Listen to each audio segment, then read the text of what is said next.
Thank you for joining us this afternoon. I have with me Dr. Meg Sullivan, our Medical Director for Public Health. Both of us have a few initial statements that we'd like to make, information we'd like to provide, and then we will open it up for questions. So as you know, our metrics are continuing to trend up. They're not moving quickly, which is good news. And we are not seeing huge increases in hospitalizations at this point, which is also good news. But we do know that they are seeing some trends upward in our hospitals as well as in our intensive care units. So something that we need to watch very carefully. Our percent positivity rate continues to climb a little bit, as well as the number of cases that we have in the county each day. So again, watching that very closely. If you've been paying attention to what's going on nationally, there are communities that have started to see or have already seen spikes in cases and in hospitalizations as well as in deaths in those communities. We are hoping not to see that here. A lot of that is being attributed to some of the variants that are out there, and in some cases, the variants are the primary source of COVID at this point. We are also seeing that 12 to 17-year-olds are being more affected by some of the variants. So again, something else that we need to watch very closely in our community as we move forward. I think the main thing that we need to pay attention to is that people are still becoming ill from COVID, and people are still dying from COVID in our community as well as in others. We mentioned, I guess, several months ago that we were on track for COVID to be the third leading cause of death in 2020 in our community, and that has played out across the country. CDC has announced that as well now, that COVID has become the third leading cause of death in 2020. So we do know that we're continuing to see deaths. That's not acceptable, especially if we have a way to prevent that from happening. So we need people to continue to wear their masks, socially distance, and try to avoid large gatherings. But we also need people to get vaccinated. Everyone is eligible now. Everyone 16 and older are eligible for the vaccine at this point. And so we need people to make the effort to get vaccinated. It's worth it. It's worth it to you. It's worth it to the individuals around you, those you love, those you care about, those you work with. But it's important to our entire community if we are going to be able to continue to open up and try to normalize things a bit. So again, just wanting to encourage people during this National Public Health Week, number one, to do the things that public health has been telling you to do for the past year that will protect our community and help us become a bit more normal again. And I also want to suggest that if you know someone that works in public health, this has been a difficult year for all of us. But our staff here in Mecklenburg County have worked tirelessly for the past year to do everything they can to help protect our community and to help us be as safe as possible. So if you know somebody that works in public health, please give them a little shout out. It would be greatly appreciated. So now I'm going to turn it over to Dr. Sullivan. Thank you, Gibby. And I think I'll just follow your advice first and give you a shout out for the amazing work that you have done over the past year. And now I'll just provide a brief update around vaccinations for Mecklenburg County Public Health. So to date, we have administered over 80,000 doses of the COVID vaccine through our fixed site locations, our community clinics, and now our homebound vaccination program. We have also transferred over 35 doses to our community partners as part of our efforts to ensure equitable access to the vaccine throughout our entire community. As Gibby mentioned, we are excited that as of yesterday, all of Mecklenburg County residents ages 16 and older are now eligible to make an appointment for the vaccine. And we will continue to offer appointments through our hotline, through starmed.care, and at specific community sites, and really continue to strongly encourage everyone to get vaccinated, especially as more and more appointments are becoming available in the community. Just to also kind of talk about National Public Health Week, I wanted to just take a moment to summarize the work that Mecklenburg County Public Health, the COVID vaccine team, is doing in the community this week alone. So in addition to our appointments at Bojangles and Medic, we have been working with our shelter and jail staff to offer the vaccine at 12 different shelter locations and at the Mecklenburg County Jail. We also have first and or second dose clinics at CPCC, Davidson, Huntersville Recreation Center, Pleasant Hill Baptist Church, Smith Family Wellness, the Latin Community Credit Union, Camino Community Center, the courthouse, the sheriff's house, and homebound individuals' homes. We also continue to work to directly engage with community leaders and partners to ensure accurate information is widely disseminated in multiple languages through various channels about the 3 safe and effective vaccines that are currently available in our community, and are continuing to plan future clinics, including a large community event at Camp North End next weekend, and continuing to expand our homebound delivery of vaccines in partnership with Medic, Fire, and Emergency Management. I think this work this week just presents a small snapshot of the nonstop hard work of the public health staff and our constant focus on health equity. And I'm incredibly proud of the work of our team and the entire department. I also just wanted to take a moment to highlight some of the recent data that has come out that reinforces the safety and efficacy of the 3 available vaccines. So the CDC recently released data that showed the real world effectiveness of the vaccine among almost 4,000 healthcare personnel and first responders who had received at least 1 dose of the vaccine and were tested weekly for the COVID infection, and found that those who were fully vaccinated had a 90% reduced risk of testing positive, which I think is just really remarkable. In addition, we learned about data from ACOG among pregnant and breastfeeding women who had received the vaccine, which demonstrated a strong immune response among pregnant women with no significant safety concerns, and the fact that evidence of antibodies or protection being passed to infants through the umbilical cord and through breast milk.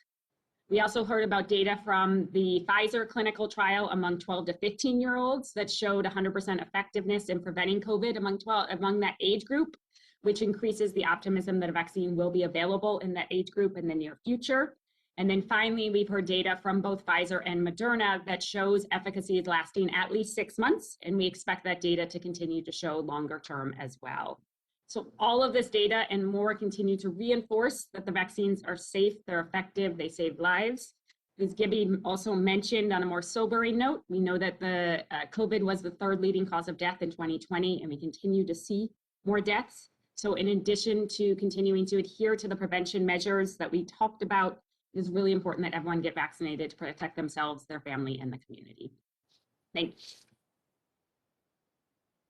Okay, today's first question is Derek Dellinger, Fox 46. Thank you for taking my question. First round of questions, actually, in regards to the doses that were administered at Bojangles Coliseum.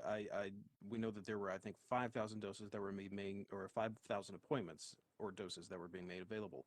Have they all gone? And are also, if they haven't, are you anticipating them going by quickly? Yep, so I think what your question is referring to is yesterday we opened up appointments for April 14th through the 19th. The exact number of appointments was, I think, closer to about 3,000. As of this morning, those appointments have all filled. And again, that's something that we monitor, and we work on opening up additional appointments as vaccine supply allows, but those appointments right now, as of this morning, were filled. That being said, we do know we have many community partners who are offering lots of vaccines. We're continuing to make appointments available. So for individuals who are not vaccinated, remember, everyone over the age of 16 and older is now eligible, and we encourage people to continue to work to make appointments. Next question is Belen Gomez-Jordana. Thank you for taking my question. I'm with Telemundo Charlotte. I'm not sure if I can make a couple of questions in Spanish to Dr. Sullivan. Sí. Gracias. Mi pregunta es, acaban de decir que están contentos porque ayer se abrió ya todo el mundo el proceso de vacunación, ¿verdad? A mayores de 16. El problema que hay entre la comunidad latina es que desconocen que la vacuna Moderna no es aplicable para jóvenes de 16 años. No sé si han visto algún caso de aquí en adelante que jóvenes de 16 se hayan vacunado ya de Moderna sin tener que hacerlo, y si hay algún tipo de excepciones en jóvenes que pudieran usar esta vacuna. Gracias. No, gracias por esta pregunta. Yo pienso que eso es una cosa muy importante, que decimos que gente más de 16 años ya pueden recibir la vacuna, pero jóvenes que tienen 16 o 17 años deben recibir la vacuna de Pfizer y gente más de 18 años pueden recibir cualquier de los tres. So, otra vez, no hay como una excepción de esto, pero lo que dice el CDC es que si un joven de 16 o 17 años sí recibe la vacuna de Moderna por accidente, entonces todavía pueden recibir la segunda dosis si quieren, pero de veras la gente que tiene 16 o 17 años deben recibir la vacuna de Pfizer. ¿Cómo está trabajando el condado? Disculpe otra pregunta. ¿Cómo está trabajando el condado para dejar saber a las personas qué vacuna están poniendo? Para evitar así que jóvenes de 16 y 17 años ocupen una posición, ¿verdad? En vez de dejarla libre cuando no pueden vacunarse. Sí, yo pienso que hay algunas cosas que son importantes. La primera es para estar segura que hay información disponible en todo el condado que dicen que sí, toda la gente que tiene más de 16 años ya pueden recibir, pero también que la edad de Johnson & Johnson y Moderna es más de 18 años. La segunda es decimos a toda la gente que tenemos 3 vacunas que sí son seguras y sí son efectivas y deben hacer una cita y reciben la vacuna que está disponible. Pero eso es diferente para los jóvenes de 16 y 17 años. Si están haciendo una cita, deben asegurar que la cita es para la vacuna de Pfizer, porque si va a su cita, la tercera cosa que estamos haciendo, yo sé que en el condado y me imagino que todas las clínicas están haciendo eso, es necesita chequear la edad. Y si tenemos algunas personas que vienen a una clínica de Moderna o de Johnson & Johnson, que son 16 o 17 años, vamos a decirle no pueden recibir, pero vamos a ayudarle a hacer una cita de Pfizer. Thank you. Next question is Chloe Leshner, WCNC. Hi, everybody. Just wondering how you have seen supply grow this week. Are you expecting that to continue to go up? It just kind of seems like for the first time, there's actually appointments to choose from when people are looking to make one. Yeah, we are continuing to see an increase in the availability of vaccine, but we don't know from week to week what that's going to look like. We anticipate, based on what we're hearing from the federal government, from the state, that those doses will continue to be made available and will expand over time. But again, we continue to have to look at that from a week-to-week basis to know what we can anticipate the following week.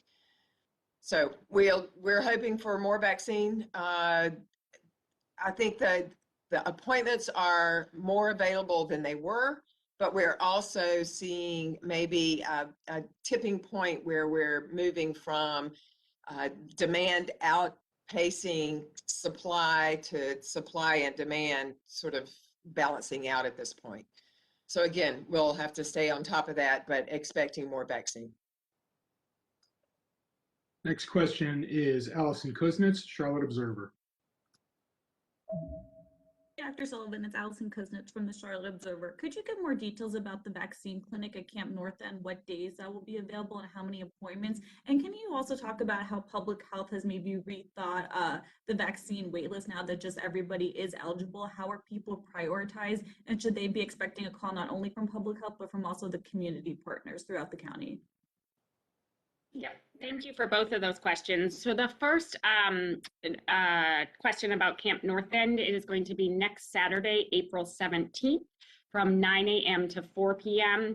We are waiting to announce the exact number of appointments until we receive we still don't know our exact allocation of vaccine for next week. We are hoping to make it large, but we'll be providing more information in the coming days once we know our allocation. The second question about the wait list, I think it's a really great question. So we are, again, encouraging everybody who has not yet been vaccinated and who is eligible, so ages 16 and older, to be making appointments. And if individuals can't find appointments, we absolutely want them to join our wait list. We, depending on the size of our wait list, we have been working to prioritize, especially based on age. So still understanding there are individuals over the age of 65 who are at higher risk of complications. So we've been working to get them appointments and making any accommodations that they need for those appointments, and then based on risk of exposure. But I think that's something we constantly reevaluate. And as more availability becomes, as there's more appointments that are available in the community, the need to prioritize our wait list might go down. And really, it's just going to be about really encouraging people to get vaccinated and get an appointment. Next question is Paige Hopkins, Axios, Charlotte. Hey everyone. I know the county has talked about before how sometimes the data shows Mecklenburg County as being behind other large counties with number of vaccinations, and some of that is because of out-of-county residents coming and getting vaccinated here. I'm wondering if there are any other reasons why the data shows that, and is it frustrating that the number of people being vaccinated here isn't necessarily reflected in some of that state data? Yeah, that's a great question, and there may be multiple answers for this, but the main thing that we think contributes to that is the fact that we're not just focused on vaccinating those who live in Mecklenburg County, but those who work in Mecklenburg County. And there are a lot of people that come into our community to work every day. We want them vaccinated as well because their potential exposure, just like the folks that live here. So we do know that quite a few of those individuals have been vaccinated here in Mecklenburg, and they don't count in our numbers. So we anticipate that continuing. And in the beginning, when vaccine was really pretty scarce, we did see a lot of people coming from other communities just to get vaccine because we had vaccination clinics here. That is changing some and starting to shift. So we're starting to see our percentages slowly starting to catch up with other parts of the state who did not have some of those issues to deal with as much. But obviously, the numbers that we're seeing so far are not the numbers we want to see. So we are still working hard with all of our partners to get as many people vaccinated here as we possibly can, and hope to see those percentages increase as the weeks go on. Next question is Derek Dellinger, Fox 46. Thank you for taking my question again. There is a CDC report that's going to be released a little later on today that actually had some involvement from Davidson College. And the basically bottom line here, it's specifically related to colleges and universities. And the bottom line on this research is basically saying that most colleges nationwide are not able to test students at a level that is good enough to prevent COVID-19 spread on campuses. I'm interested in getting your thoughts about it, and basically what colleges and universities have been doing here locally. Do you feel that it is sufficient? Do you feel like there should be more that needs to be done, at least on those levels? Because, I mean, for lack of better words, these are congregate facilities, at least in some circumstances here. You're going to have a lot of students around in a certain place. I'm interested in getting your thoughts basically on what you are seeing locally, because nationally it's one thing, but locally, some of these colleges and universities are saying they're doing a good job, but from a public health perspective, how do you feel that they're doing? That's a great question too. We have worked very closely with the universities and colleges here in Mecklenburg County, and I'll have to say that they have been very careful to make sure that they've got the resources that they need to be able to test regularly on their campuses, and have been able to catch cases before they become outbreaks on a regular basis. We've been very pleased with what we've seen working with our universities. UNC Charlotte has done a great job of monitoring, testing, isolating, quarantining, handling all of that very well. Davidson has done the same. So we are pleased with what we've seen with our universities so far, and the fact that they have been really good partners with us since the beginning of this pandemic. Hey, this is Chloe with WCNC again. I just wanted to clarify with some of that state data. Does it reflect who is vaccinated in the county, or how many people who live in Mecklenburg County who have been vaccinated?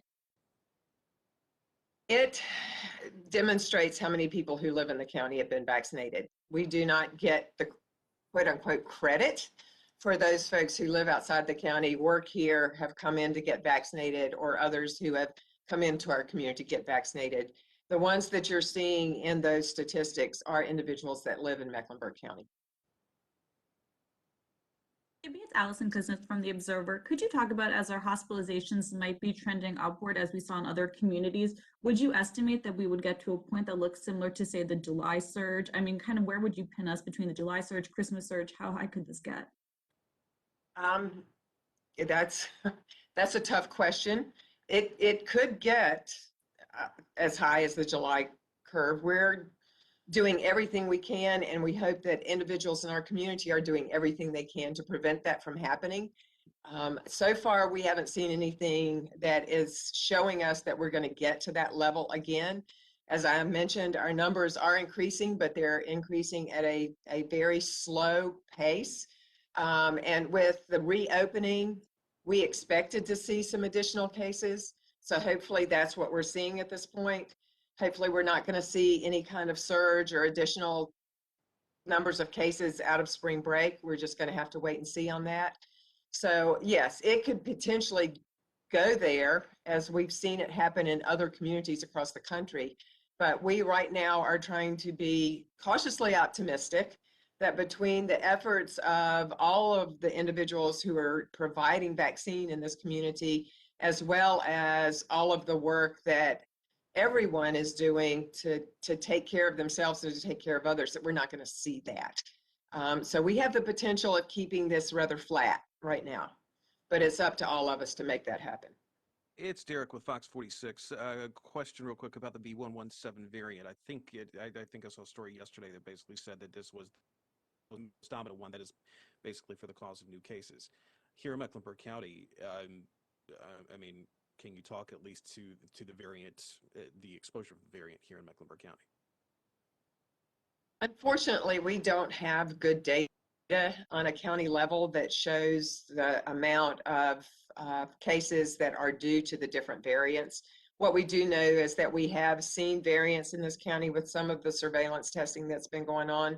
So we do know that it's here. At this point, we just don't know how much those variants are contributing to the new cases that we're seeing. Next question, please. Hey, this is Chloe again. Just wondering, are there any groups, maybe age groups, certain populations that you are seeing not wanting to get vaccinated that you're concerned about? And then what specifically is the county doing to really target those groups and encourage them to get vaccinated? Yeah, I think that's a great question. And I think sometimes it's a little hard to analyze the data right now just because of the priority group. So again, we've seen a larger uptake in the older population, which is really great. But understanding that for some others, they just became eligible yesterday. And so I think that's something we're going to be watching really closely, in particularly kind of in the younger adults, and to make sure that we're seeing or trying to see higher uptake among all of the populations. I think especially as we talk about more vaccine becoming available, everyone now is eligible. Really, our focus has been on getting out in the community, making sure there's accurate information out there, providing vaccine in the community, but recognizing, kind of doubling down on those efforts now and really trying to go out and reach everybody to address any concerns or questions they may have, and to reinforce the data that just continues to come out around the safety and effectiveness of these vaccines, and B, the importance of these vaccines for themselves, their families, and the community. And so I think that the efforts that we've been doing, it's really just going to be really, really, really reinforcing those and increasing them in the community. It's Derek with Fox 46 again, and I want to get something clear here before I actually ask this question. As far as the federal pharmacy stuff, basically the people that are getting vaccinated through Walgreens, is that being reflected in any data that you are getting, or how often are you getting that data, if at all?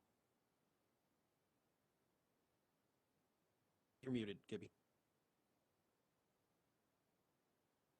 Meg, do you want to?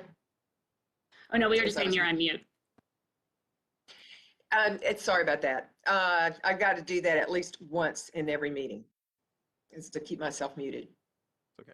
What we're understanding right now is that the data from the federal programs in the pharmacies is not being reflected in our county data. So that also contributes to the fact that our numbers are not what we would like them to see. We know they're higher than what we see in the state data, but we don't know how much more they are. So all of those individuals who got vaccinated in long-term care facilities, the staff that work in long-term care facilities as part of that program are not counted in this data. And those pharmacies that are getting federal allocations directly are not reporting data into the state system either. The pharmacies that are getting vaccine through the state, through us, that is reflected. So those numbers are a little bit off to begin with. Okay, so that being, I mean, I'm hearing anecdotally, I'm hearing from family members, I'm hearing from people on the street, I'm hearing from coworkers, but it's like, hey, we can finally get the vaccine. We're going to go get the vaccine. I've got my appointment, or I've already got my shot, or both of my shots. And so, and a lot of them, let's be honest here, have been through Walgreens as far as that program is concerned. How, I mean, level with me here. How frustrating is it to not exactly have that information? Because I would assume you want to have that information. You want to be able to accurately reflect this, but you can't get a hold of that information right now. It is frustrating. It makes it difficult for us to paint an accurate picture here in Mecklenburg County. We put data out all the time, hoping that it's as accurate as it can be. But the challenge has been from the beginning with the systems that are in place to track vaccine. The system is a state system. We can only get the data out of it that they make available to us, and then the federal data is not available at all. So what we're giving you is the best we have. Unfortunately, it's not everything. And so we all have to sort of keep that in the back of our minds when we think about how many people are actually vaccinated in the county. Next question, please.